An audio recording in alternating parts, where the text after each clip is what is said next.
KPM.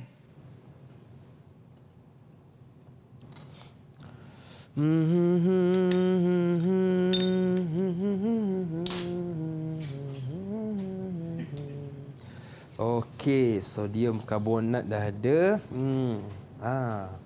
Penunuh balsam pun dah ada. Cukup. Okey, dah sedia dah untuk buat eksperimen. Tapi mana pula Cikgu Rosnizan ni? Pergi cari cikgu sekejap lah.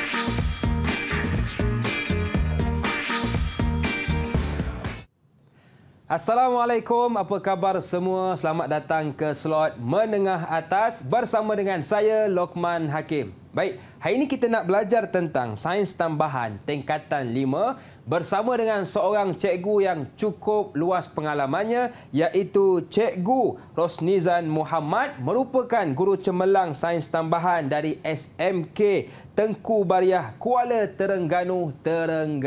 Assalamualaikum Cikgu. Waalaikumsalam warahmatullahi wabarakatuh. Apa khabar Cikgu? Alhamdulillah sihat. Lukman? Sihat? Alhamdulillah saya pun sihat Cikgu. Baik, terima kasih kepada Cikgu Rosnizan yang sudi bersama dengan kita hari ini. Kita juga bersama dengan juru bahasa isyarat kita, iaitu Cikgu Nurul Adina Rashid dari Sekolah Kebangsaan Pendidikan Khas Seremban. Assalamualaikum Cikgu. Apa khabar Cikgu? Okey, baik. Terima kasih juga kepada Cikgu Nurul Adina yang sudi bersama dengan kita. Okey, Cikgu Rosnizan. Ya, saya. Untuk hari ini dan segmen ini kita nak fokuskan tentang apa Cikgu? Silakan. Okey, terima kasih Lukman. Okey, hari ini kita akan fokuskan kepada tajuk di mana kita akan buat ujian anion dan juga kation bagi garam. Okey, sebelum tu saya masuk dulu sebahagian kecil berkait dengan tajuk ni lah. Boleh Cikgu? Iaitu analisis kualitatif garam. Apa yang dikatakan analisis kualitatif garam, iaitu teknik untuk mengenal pasti kation dan juga anion yang hadir dalam suatu garam, di mana apa yang kita tengok adalah dari segi kita analisis sifat fizik garam. Sifat fizik ni kita tengok luaran dia je, dari segi warna, dari segi dia punya bentuk dia, dan yang kedua kita tengok dari segi kita analisis sifat kimia garam. Yang inilah yang kita perlu tindak balaskan, sama ada kita tindak balaskan dengan menggunakan penunuh balsam ataupun dengan bahan-bahan kimia yang lainlah. Okey, dalam analisis hari ini yang kita buat hari ini hanya satu sahaja, tetapi secara keseluruhannya ada 6. Okey, yang pertama apa dia? Okey, yang pertama di mana kita perhatikan warna garam atau warna larutan terlarut garam. Di situ kita uji satu-satu garam. Kalau kita dah dapat dia punya warna garam, maka kita boleh tentukan dia jenis apa. Okey, dia punya kation apa dan juga anion ni apa. Ataupun langkah yang kedua, kita perhatikan keterlarutan garam dalam air. Okey, langkah yang ketiga, kita perhatikan kesan haba ke atas suatu garam. Bila sebut je kesan haba, mesti kita bakar dia lah. Okey, kita panaskan dia ke, kita nak tengok dia punya gas yang terhasil ataupun sebagainya. Okey, yang keempat, kita tengok kita pasti gas yang terbebas apabila tindakan haba dan ujian gas dijalankan ke atas garam tersebut. Yang tadi kesan haba, kita tengok dia punya kita punya gas yang terbebas juga samalah dan dua ni. Cuma bezanya kalau kita dah tahu satu benda, kita tengok yang kedua pula nanti. Sebab kadang-kadang anion dan kation dia ada 2-3 tindak balas tu dia sama je hasilnya.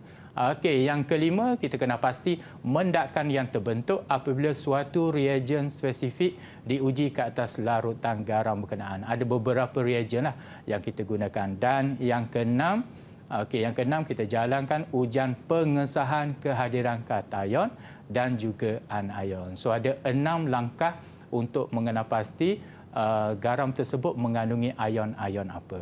Okey, seterusnya yang ni saya bagi beberapa contoh lah. Okey, contoh hasilnya, contoh kalau kita tengok pepejal tersebut, kalau warna putih ke warna hijau, maka kita dapat tentukan. Kalau kita tengok situ warna putih, kita banyak ion natrium, kalium dan sebagainya. Maka kita tak dapat nak pastikan ion jenis apa dengan melihat hanya satu benda. Ataupun kita larutkan dia dalam air di mana terhasillah larutan aqueous juga tidak berwarna. Jadi beberapa ion berkenaan kita tak dapat pastikan, maka kita buat analisis yang lain. Okey, ada beberapa tu, so Luqman boleh tengoklah. Okey, dan juga penonton rumah, anak-anak murid kita semua boleh tengok beberapa contoh warna pepejal dan juga larutan aqueous. Seterusnya, kalau kita tindakan kita nak kesan gas dia. Okey, murid-murid kita dulu di menengah rendah, di sekolah rendah, bahkan dia dah belajar sedikit berkait dengan gas yang paling biasa, iaitu gas oksigen, di mana kita nyalakan kayu uji berbara. Okey, hidrogen kalau kita uji, yang ni akan menghasilkan bunyi pop. Macam dia meletuplah, tapi taklah meletup kuat sangat sebab gas tu kecil saja. Tapi kalau gas tu banyak, maka dia akan meletup dengan lebih kuatlah, yang itu amat bahaya. Dan juga gas karbon dioksida, yang tiga ni yang biasa murid-murid kita tahu. Dan ada beberapa macam amonia, klorin dan juga nitrogen dioksida. Gas yang ni dia sedikit bahayalah. Kalau nak buat kat sini tak bolehlah. Yang tu kita kena buat dalam makmal, di dalam kita panggil satu bukan bilik lah, dia panggil kebuk wasap. Di mana gas tu terus dialihkan ke luar bangunan dah. Okey, seterusnya kesan haba. Okey, kesan haba yang inilah kalau kita panaskan dia, maka daripada warna garam asal putih, bila dia dalam keadaan panas dia jadi warna kuning, dan dalam keadaan sejuk dia bertukar jadi warna putih. Maka yang tu kita dah tahu dia katayon dia adalah zinc 2 positif, iaitu ion zinc. Okey, begitu juga dengan warna biru. Okey, hasil dia bila dah panaskan jadi warna hitam, ataupun warna hijau, hasil yang dipanaskan adalah warna perang. Maka di situ kalau kita tengok hitam, perang, maka kita dah dapat tahu ion yang terlibatnya apa. Yang beberapa langkah dia lah. Okey, ada apa-apa Aiman nak tanya, Luqman nak tanya ke? Okey, tadi cikgu ada sebutkan 6 langkah untuk kita menganalisis kualitatif garam. Jadi bagaimana cikgu? Adakah ke-6 langkah itu kita perlu buat semua ataupun mungkin dalam 3-4 langkah saja sudah memadai? Ya. Okey, kita buat satu-satu. Contohnya kata dapat satu jenis garam, kita tengok dulu warna dia apa. Kalau kita dah dapat kesan dengan warna saja, maka itu kita dah dapat garam, maka kita stoplah yang lain. Kalau kita nak sahkan lagi, kita buat yang kedua, mana-mana yang hasilnya kadang-kadang setengahnya kalau kita buat satu analisis, dia memberi gambaran kepada kita ada 2-3 jenis ion yang hadir. Maka kita buat analisis yang kedua, mungkin 1 atau 2 ion yang kita boleh nampak, dan last sekali kita buat satu analisis dan 1 ion sahaja yang ada. Maka kita berhenti kat situ. Okey, baik cikgu. Kita nak berehat seketika, boleh cikgu? Boleh. Jangan ke mana-mana, teruskan bersama dengan kami dalam slot menengah atas.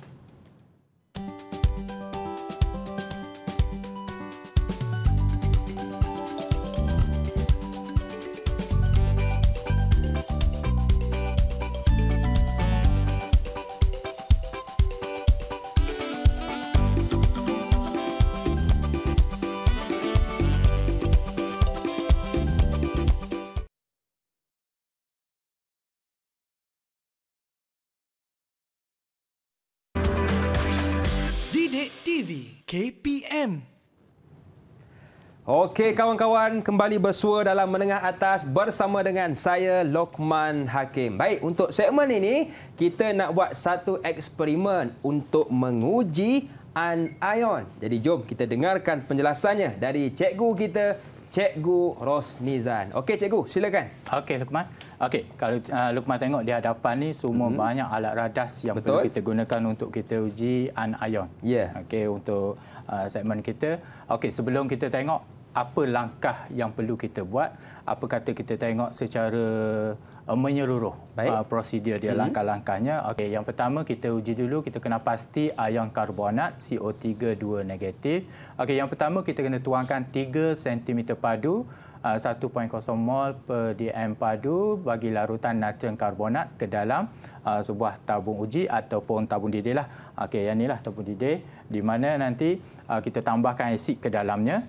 Barulah kita tutup, dan gas yang terhasil nanti kita alirkan pada air kapur yang ada dalam tabung uji. Dan apa yang perlu Luqman buat adalah kita tengok pemerhatiannya. Apa yang kita nak tengok, mungkin ada tindak balas dalam ni ataupun mungkin ada tindak balas pada air kapur. Okey, baik. Okey. Tak sabar nak buat ke? Betul cikgu, tak sabar. Boleh. Okey, sekejap je Luqman. Okey. Okey, kita nak adalah natrium. Kalau ikut di sini kita tengok pada tu ni gambar dia. Okey. Di situ kita tak nampaklah dia punya yang ni retot stand ni dia punya dalam gambar tu tak ada, tapi kita nampak di situ ada yang dipegang di situ. Ya, betul. Okey, so apa kita tengok dulu. Yang pertama, dia nak adalah natrium karbonat. Okey, saya tuangkan dulu untuk Luqman sekali. Okey, baik. Terima kasih cikgu. Okey. 3 cikgu. Okey, Luqman, boleh suka menggunakan silinder penyukat tu. Okey, baik. 3 cm padu je. Boleh je terus sukat. Okey. Jadi murid-murid di rumah boleh tengok dengan betul supaya kita tak tertukar. Okey. Dan pastikan kita memakai sarung tangan untuk keselamatan. Baik. Okey, 3. Okey. Saya pun dah 3 cikgu. 3 kita tuang ke dalam tabung didih kita. Tabung didih, okey. Baik. Okey, lepas tu apa perlu buat? Okey, kita pasangkan dulu pada. Okey, ini apa nama cikgu? Okey, yang ini adalah kaki retok. Kaki retok, okey. Ataupun bahasa Inggerisnya retok stand. Okey, baik. Jadi dalam gambar tak ada, tapi dia tak tunjuk secara menyeru lah. Cuma dia tengok, kita nampak dia ada yang warna hitam sikit pada kepit ni. Okey. Dia kepitlah kat situ. Baik. Okey. Lepas tu kita cari mana asid kita. Okey, asid apa Luqman yang kita perlukan? Asid hidroklorik. Cair. Okey, ini adalah asid hidroklorik cair. Okey, di mana saya ambilkan dulu. Kita guna penitis Baik. Okey. Berapa diperlukan cikgu? Okey, kita just ambil guna satu penitis je. Oh, satu sahaja. Caranya, okey. Kita kepitkan dulu penitis ni, baru kita sedut dia. Okey. Baik. Dan kita Luqman boleh ambil dulu. Okey. Satu sahaja cikgu ya. Okey. Okey. Kemudian kita masukkan dalam ni. Baik. Yang kedua.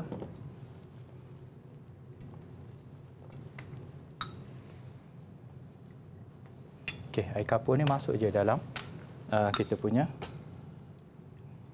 tabung uji kita. Okey. Masukkan terus cikgu ya. Masukkan terus dan kita tutup. Kita terus alihkan dia dalam air kapur. Baik. Okey, jangan lupa tutup ya, murid-murid. Untuk melengkapkan kita punya eksperimen. Kemudian cikgu dimasukkan ke dalam tabung uji cikgu ya. Okey, baik. Cikgu, kalau saya letakkan penuh boleh ke? Ataupun kurangkan sedikit? Kurangkan sikit. Kurangkan sedikit ya. Kurangkan sikit, nanti dia melimpah nanti. Okey, baik. Jadi kita kurangkan sedikit. Okey, baik, seterusnya cikgu. Okey, masukkan dalam tu. Okey, saya rendahkan sedikitlah. Baik. Baik. Okey. Baik cikgu, saya sudah masukkan. Okey, kalau kita tengok di situ, agak-agaknya ada tak tindak balasnya di situ? Di mana cikgu? Pada kita punya ni lah. Ada. Okey, Luqman turunkan sikit. Turunkan sikit. Okey, saya turunkan lebih lagi rendah. Biar dia kena pada air kapur. Air kapur. Baik cikgu. Boleh. Saya rasa saya kena tambahkan lagi sedikit air. Boleh tambahkan lagi dia punya air kapur. Tak ada masalah. Ataupun saya turunkan habislah. Boleh. Okey. Baik cikgu. Okey, kalau kita tengok sini, mungkin tindak balas dia tak berapa nak ada lah. Betul. Okey. Mungkin kita kekurangan asid, so kita tambah sikit lagi asid. Okey. Berapa titik cikgu? Satu penitis. Satu penitis sahaja ya. Okey. Baik.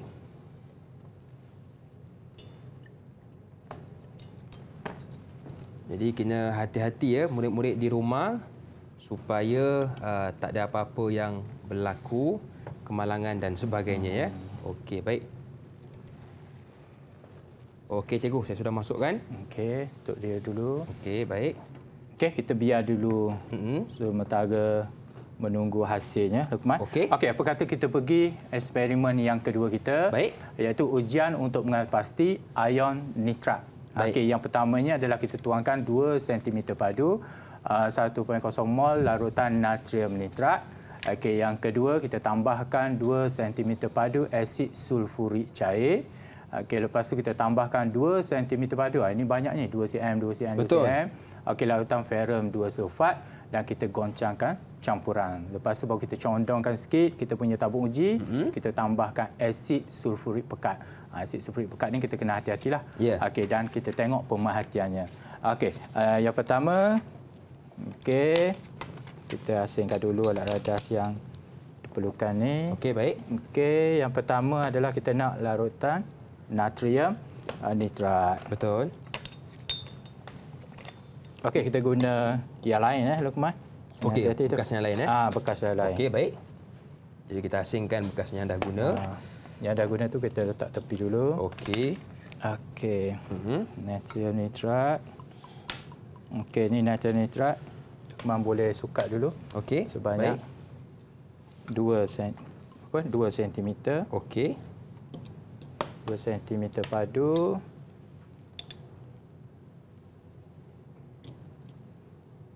Kalau lebih cikgu, ada apa-apa kesan atau bagaimana cikgu?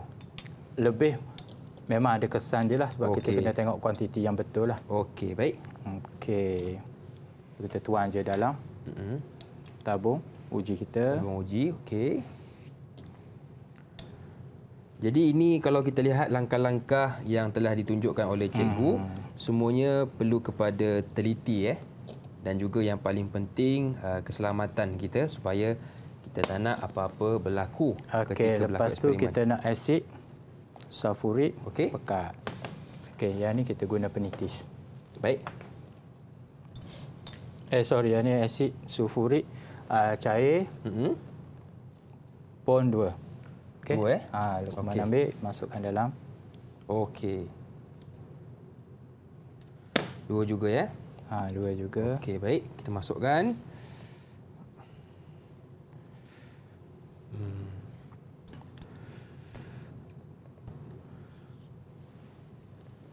Okey. Cukup cikgu?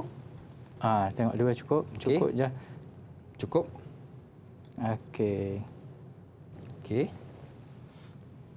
Okey, terus kita tuang dalam ni. Okey, baik. Campurkan ya. Campurkan terus. Baik. Okey, itu langkah yang kedua. Okey, langkah yang ketiga.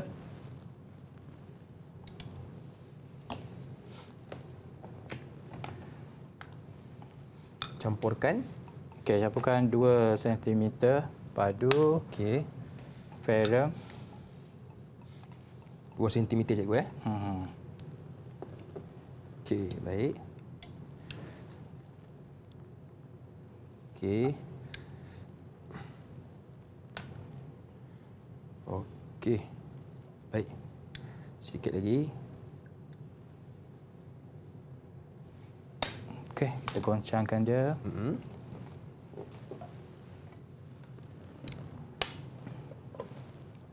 Okey, baik cikgu. Okey. Jadi ini perlu digoncangkan cikgu ya. Goncangkan dulu. tak apa. Hasil campuran ketiga-tiga bahan tadi. Dan akhir sekali, yang ni kena hati-hatilah. Asid sulfurik pekat ni, kita letak 2-3 titis sahaja. 2-3 titis sahaja. So, Lukman boleh guna asid yang ada pada Lukman lah. Okey, baik. Okey, yang ni kita dah goncangkan. Lepas tu kita condongkan sikit. Okey. Okey, caranya kita titiskan pada tepi. Okey? Oh, okey. Tepi dia. Di dinding-dinding dia cikgu. Okey, ya, dinding dia. 2-3 titis cikgu ya.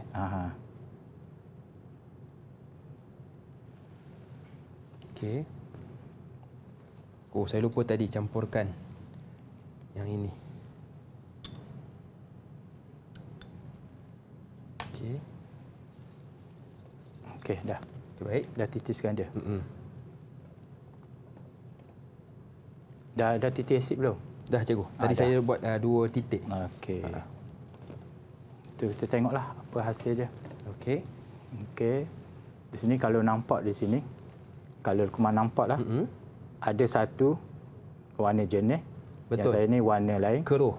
Nampak ada, tak nampak sangatlah dia punya gelang dia. Ya, betul. Okey, kalau ikutnya sepatutnya kita dapat dia punya gelang. Okey. Gelang perak yang ni kita tak open nampak, cuma nampak 2 lapisan. Baik. Okey, boleh tak? Betul. Okey. So apa pemerhatian kita? Yang pertama, okey, kalau Lukman tengok pada kertas Lukman tu ada Lukman boleh catatkan. Okey, ujian anak ayam.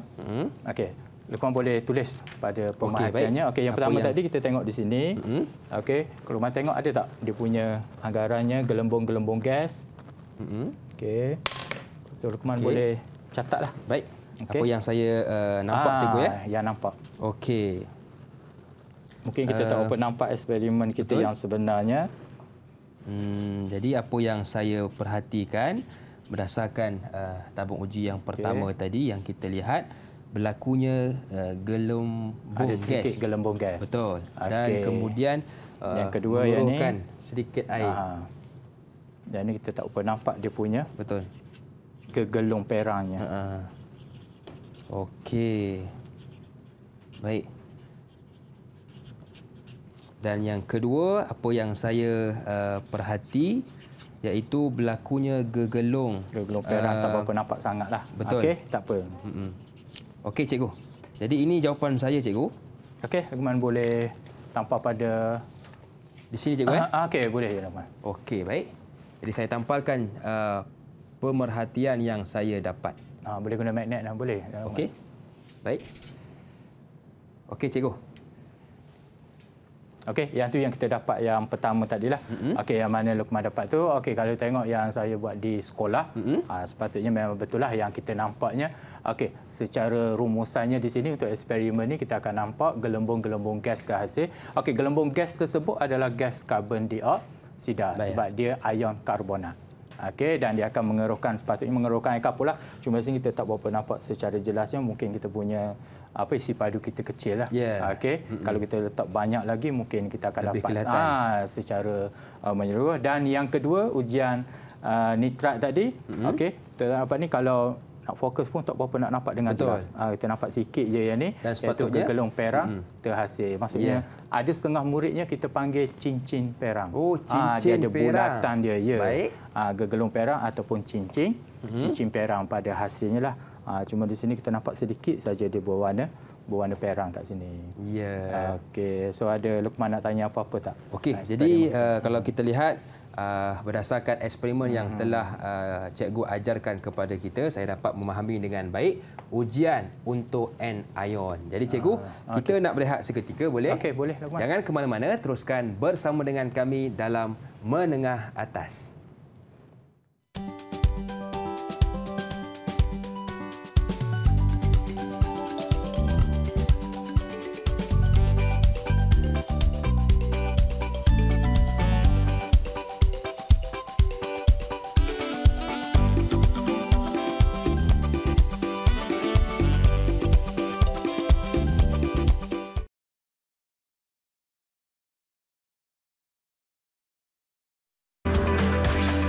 Didik TV KPM.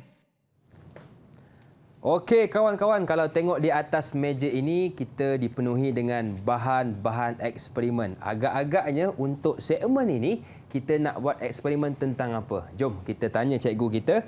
Okey, Cikgu Rosnizan, untuk segmen ini kita nak buat ujian berkaitan apa pula? Okey, untuk kali ini kita buat ujian bagi cation. Cation. Cation ataupun kadang-kadang murid kita sebut kation. Okey, apa yang kita nak ujinya? Okey, kita nak uji 2 larutan di mana larutan kita guna larutan zinc sulfat dan juga larutan plumbum 2 nitrat. Jadi kita uji satunya, yang pertama untuk bahagian A ni kita uji dulu dengan larutan natrium hidroksida. Kita tengoklah hasilnya nanti dapat ke tidak yang sepatutnya. Baik. Okey, kadang-kadang mungkin hasil tu tak dapat, jadi kita ulang lagi sekali. Okey, tapi yang ni kita tengok je lah kaedahnya yang penting. Betul. Okey, kita tengok dulu dia punya langkah-langkahnya. Yang pertama nanti kita tuang 3 cm padu larutan zinc sulfat ke dalam tabung uji dan kita titiskan sedikit dengan larutan natrium hidroksida dan kita perhatikan apa yang berlaku. Adakah dia ada mendakan ke ataupun tidak ada mendakan. Dan yang kedua, kita tambahkan lagi larutan natrium hidroksida secara berlebihan. Masuk berlebihan tu jangan dari melimpah keluar lah. Maksudnya secara banyak lah.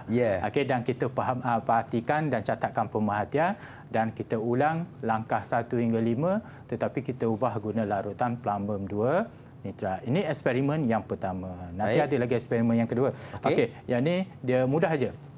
Kita sukat larutan garam kita dan kita tambahkan saja larutan natrium hidroksida. Boleh Luqman? Boleh cikgu. Jom kita mulakan. Yang pertama, saya tengok dulu. Yang ni kita ambil adalah larutan.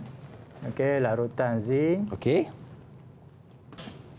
Zinc sulfat 3 cm cikgu ni Luqman boleh sukat guna silinder penyukat kita. Kita tengok berapakah yang diperlukan. Sedikit lebih kita tuangkan lebihan tersebut. 3 cikgu 3 je. Baik. Kita tuang pada satu tabung uji.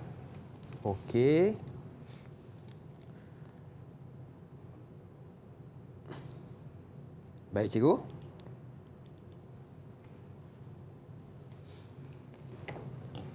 Seterusnya seterusnya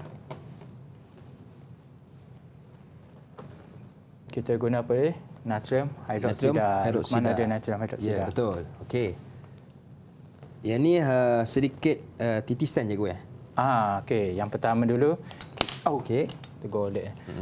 Yang pertama kita ambil titis sikit je dulu. Sikit je. Baik. Kita titiskan dengan sedikit titisan. Kita goncang sikit, kita tengok dia punya ni.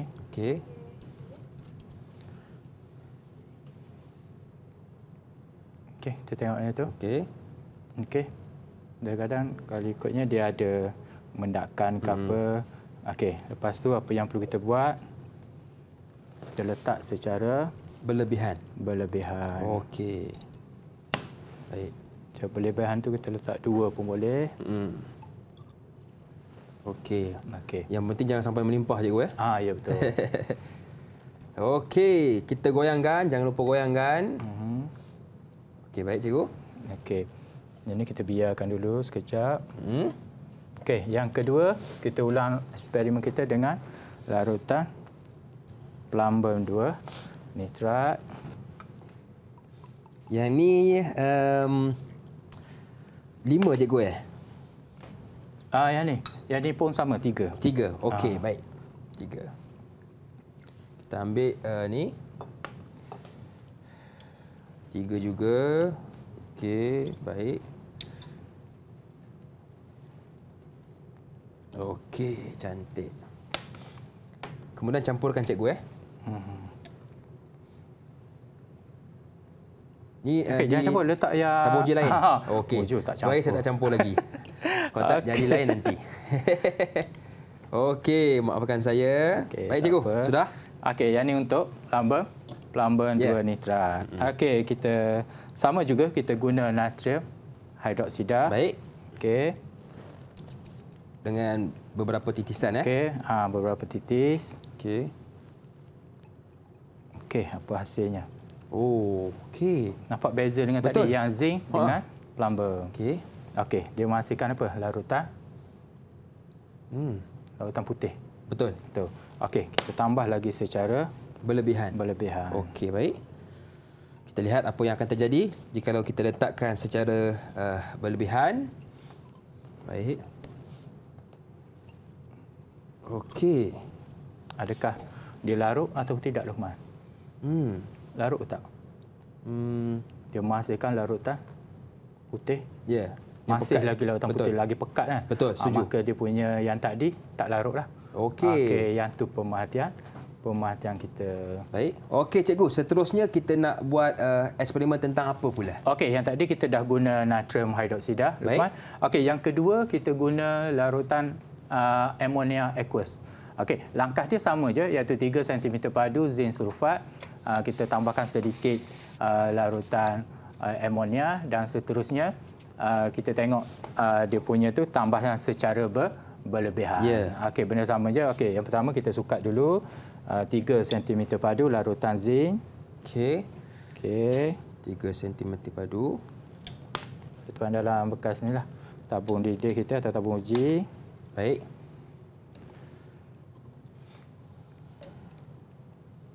Okey. Okey, kita cari di mana larutan amonia. Okey ni. So memang boleh letak dulu di situ. Okey, kita guna penitis untuk amonia. Okey. Lukman ada penitis ya. Okey, saya ada. Ini. Okey, sama je. Dengan beberapa titisan. Kita letak beberapa titis dulu. Baik. Lepas tu barulah kita letak secara berlebihan. Okey, Lukman boleh guna yang tu. Letak tu cikgu boleh letak terus ataupun letakkan di dinding-dinding tabung uji. Yang ni tak payah letak terus je. Beberapa titis je. Okey, baik. Tengok hasilnya ada tak. Okey. Okey. Baik. Kita tengok di sini tak ada apa-apa perubahan lah. Betul. Sekejap. Saya tuangkan sedikit. Okey. Seterusnya cikgu. Okey. Seterusnya kita tambah macam tadi lah secara berlebihan.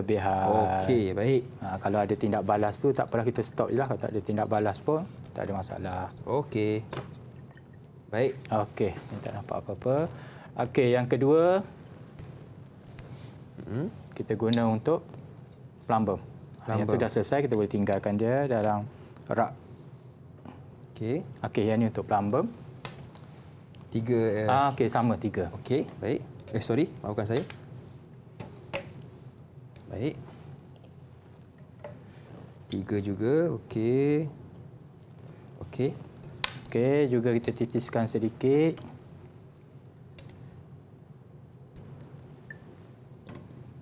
Dan kita tengok perubahan cikgu hasilnya. Okey. Dan secara berlebihan. Okey, baik. Nampak macam ada perubahan cikgu. Okey. Kalau kita lihat di sini macam ada sedikit larutan. Okey, dia punya mendakan. Ya, betul. Larutan putih. Okey, mendakanlah yang ni. Okey, beza ada 2 kan. Betul. Beza dengan yang pertama kita buat tadi. Okey. Kita perlu goyangkan cikgu goyangkan sikit pun tak ada masalah. Nampak perbezaan. Yang pertama dengan yang kedua. Okey. Okey cikgu. Lukman boleh tulis pemerhatian secara ringkas. Okey. Okey, secara ringkas untuk pemerhatian yang pertama tadi yang kita guna beberapa titis untuk zinc sulfat. Okey, dan juga untuk plumbum. Okey, jadi kalau kita lihat yang pertama ada larutan putih dan larutan tidak berwarna. Okey. Okey, baik. Dan sama juga dengan kita lihat eksperimen yang kedua tadi, iaitu kalau kita lihat plumbum 2. Betul, plumbum 2 tadi. Larutan putih juga. Apabila kita letakkan sedikit titisan natrium. Betul. Okey, dan kalau kita lihat apabila kita letakkan tambah secara berlebihan, tidak larut. Dia tidak larut. Ya. Okey, Lukman boleh tampaklah keputusan Lukman tu, nanti kita bincangkan. Baik. Kita tengok apa yang hasilnya lah. Okey, jadi ini hasil yang saya dapat. Saya lekatkan di sini supaya lebih jelas apa yang telah kita lakukan sebentar tadi. Okey, cikgu. Okey, betul lah yang tu. Okey, kalau kita tengok pada pemerhatian kita, yang pertama larutan zinc sulfat di mana beberapa titis natrium dimasukkan larutan putih dan larutan putih tersebut larutlah, maksudnya tidak larutan tidak berwarna terhasil.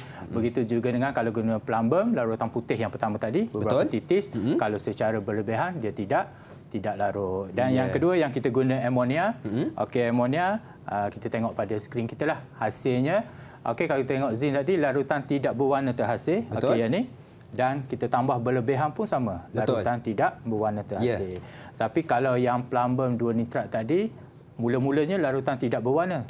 Bila kita tambah berlebihan, dia tidak larut lah. Maksudnya dia hasil larutan berwarna putih lah di sini.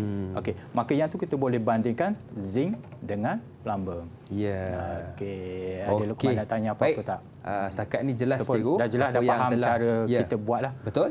Yang penting sukatan dia dan juga bahan-bahan yang kita gunakan tu. Okey, jadi itu sedikit ujian untuk kita menguji kad ion, cikgu ya. Kad ion. Okey, baik. Jadi kita nak rehat seketika, boleh cikgu? Okey, boleh. Jangan Luqman. ke mana-mana, teruskan bersama dengan kami pastinya dalam Menengah Atas.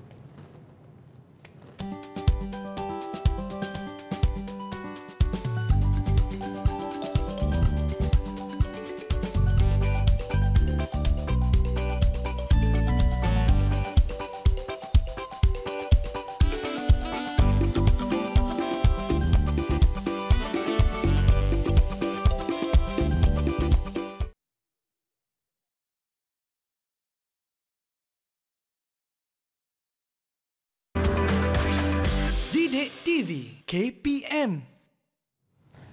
Okey kawan-kawan, untuk segmen ini kita nak belajar tentang kaedah yang digunakan bagi mengenal pasti anion dan kation bagi garam yang tidak diketahui bersama dengan cikgu kita, Cikgu Rosnizan. Okey cikgu, apakah kaedahnya? Okey, Luqman, terima kasih. Okey, kaedahnya maksudnya kalau kita dapatkan satu larutan ataupun bahan garam kita panggil, tapi kita tak tahu garam tu jenis apa dan namanya apa, maka apa yang perlu kita buat? Satunya kalau kita dapat garam, yang pertama kita tengok dulu dari segi warna dia. Sebab kadang-kadang dia ada warna putih, dia ada warna hijau, dia ada warna biru, beberapa lah. Kalau warna hijau, warna biru tu kita dah tahu dia punya jenis garamnya apa. Tapi kalau warna putih, dia banyak nama dia. Baik. Okey, yang tu yang pertama. Yang kedua, apa yang perlu kita tengok adalah bila kita panaskan dia dari segi pemanasan, maka kita tengok gas yang terbebas. Maka kita ujilah gas terbebas. Contohnya kalau gas oksigen yang terbebas, maka kita uji menggunakan kayu uji bernyala. Dan hasilnya, kayu uji berkenaan dia akan menyala lah. Kita guna kayu uji berbara, dia akan menyala. Okey, ataupun kalau kita hasilnya kita dapat bunyi pop, maka yang kita tahu, maka garam tersebut menghasilkan gas hidrogen. Okey, seterusnya kita tambahkan air. Okey, bila kita tambahkan air suling, kita tengok apa dia? Ketelarutan. Sama ada kalau dia larut. Okey, kalau dia larut, adakah kita nak uji apa lagi? Okey, kita uji, yang kita belajar iaitu kita uji kalau dia larut, kita uji dari segi ion-ion dalam larutan aqueous berkenaan. Sama ada dia adalah anion, maka kita ujilah ujian kation ataupun kita uji anion. Okey, kalau anion tadi dia punya ion-ion dia adalah negatif. Kalau kation, ion dia adalah positif. Tetapi kalau dia tak larut, apa yang perlu kita buat? Okey, kalau tak larut, apa yang perlu kita buat adalah kita tambah asid nitrik cair dan barulah hasil dia tu kita uji menggunakan ujian kation dan juga ujian anion. So ada dua lah kemungkinan, sama ada dia larut ataupun dia tidak larut. Kalau larut mudah, terus kita ujian kepada seterusnya. Tapi kalau tidak larut, maka kita kena tambah asid nitrik cair. Okey. Jadi itu cara untuk kita menganalisis garam yang tidak diketahui. Okey cikgu. Jadi apakah kesimpulan untuk pembelajaran kita hari ini? Okey, kesimpulan secara keseluruhannya apa yang dah kita belajar hari ini, iaitu yang pertama, kita dah dapat terangkan maksud bagi analisis kualitatif bagi garam lah. Okey, bagi suatu garam. Yang kedua, apa yang dah kita belajar iaitu kita menentukan ujian bagi anion dan juga ujian bagi kation. Okey, dan yang ketiga, kita dapat menerangkan analisis kualitatif untuk mengenal pasti garam. Okey, jenis-jenis garam dari segi dia punya warna dia, ketelarutan dia dalam air ataupun kehadiran anion ataupun kation dalam tu. Yang tu kita terangkan analisis satu demi satu lah. Kalau nak terangkan tentang menggunakan haba, bagaimana dia punya prosedur dia dan alat radas yang kita perlukan. Okey, jadi kepada murid-murid yang fokus akan dapat 3 yang telah cikgu sebutkan tadi. Kita dapat menerangkan maksud analisis kualitatif, kita dapat menentukan ujian bagi anion dan juga kation, dan yang terakhir kita dapat menerangkan analisis kualitatif untuk mengenal pasti garam. Okey cikgu, jadi bagaimana cikgu menilai saya punya prestasi hari ini cikgu sebagai murid kesayangan cikgu. Okey, rasanya ni adalah pertama kali kot Luqman buat eksperimen. Ya, betul cikgu. Sebelum ni tak pernah lagi terketar-ketar tu. Sebab nampak ni letak tu kadang-kadang tersilap, tak apa. Murid-murid kita di rumah pun macam tu. Kalau dia terdedah dengan barang alat radas yang pertama kali, dia akan menggigil. Betul. Tapi Luqman hari ni nampak dia punya walaupun nampak menggigil tu sedikit, okey, tapi ada segi kerja dan ikut arahan kuasa besar tu. Arahan apa yang saya minta Luqman buat tu, maka Luqman dapat 5 bintang. Okey, 5 bintang. Terima kasih cikgu. Yang penting cikgu kena berani mencuba kan? Ya, betul. Kalau kita tak mencuba, maka kita takkan dapat keputusan. Dan satu lagi, kita kena hati-hati bahan kimia yang kita gunakan. Betul. Jadi pastikan juga keselamatan kita terjaga. Okey cikgu, di manakah murid-murid kita boleh dapatkan bahan rujukan pembelajaran? Okey, murid-murid kita di rumah dan di mana saja beradalah, dia boleh dapat daripada Pelantar D5 KPM yang disediakan oleh KPM lah. Boleh dapatkan bahan pembelajaran ke nota dan sebagainya. Baik, terima kasih sekali lagi kepada cikgu kesayangan kita, Cikgu Rosnizan Muhammad, merupakan guru cemerlang sains tambahan dari SMK Tengku Bariah, Kuala Terengganu. Terima kasih cikgu. Dan tak dilupakan juga kepada juru bahasa isyarat kita yang comel, iaitu Cikgu Nurul Adina Rashid dari SK Pendidikan Khas Seremban. Dan kepada kawan-kawan saya doakan anda semua berjaya dunia dan akhirat. Saya Luqman Hakim, senyum nampak gigi. Ada rezeki. Jumpa lagi. Assalamualaikum warahmatullahi wabarakatuh. Bye-bye.